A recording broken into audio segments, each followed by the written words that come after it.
নির্বিচার বোমাবর্ষণে গাজাকে ধ্বংসস্তূপে পরিণত করা ইসরায়েলের মাইলের পর মাইল এলাকা পুড়ছে আগুনের লেলিহান শিখায়। এক সপ্তাহ আগে দেশটির মধ্যাঞ্চলে ছড়িয়ে পড়া দাবানল আরও ভয়াবহ রূপ নিয়েছে। শুষ্ক উত্তপ্ত আবহাওয়ার পাশাপাশি বেড়েই চলেছে বাতাসের তীব্রতা, যা ঘন্টায় 90 থেকে 100 কিলোমিটার গতি পর্যন্ত উঠতে পারে বলে পূর্বাভাস দেওয়া হয়েছে।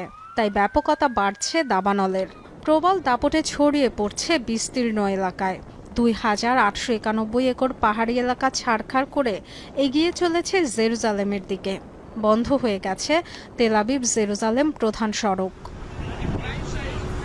1.5 বছর ধরে গাজায় নিরীহ মানুষের উপর নিধনযজ্ঞ চালালেও এখন আগুনের কাছে যেন অসহায় ইসরায়েল। 1.5 শতাধিক টিম নিয়েও দাবানল নিয়ন্ত্রণে দিশেহারা পরিস্থিতিতে বিশ্বের অন্যতম সামরিক শক্তিধর দেশটি সহায়তা চেয়েছে আন্তর্জাতিক মহলের। প্রধানমন্ত্রী বেনিয়ামিন নেতানিয়াহু জানিয়েছেন 3টি ফায়ার ফাইটিং প্লেন পাঠাবে ইতালি ও ক্রোয়েশিয়া। সহায়তার অঙ্গীকার করেছে ইউক্রেনও।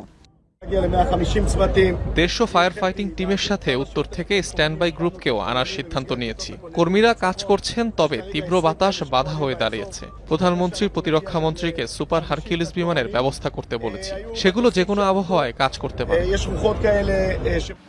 ইসরায়েলে মেমোরিয়াল ডের নানা আয়োজন বাতিল করা হয়েছে দাবানলের কারণে। খালি করে ফেলা হয়েছে আশপাশের 10টি লোকালয়। যে কোনো সময় সরে যাওয়ার প্রস্তুতি রাখতে বলা হয়েছে আরও বহু বাসিন্দাকে। Dorothy Tasrin, Jamuna news.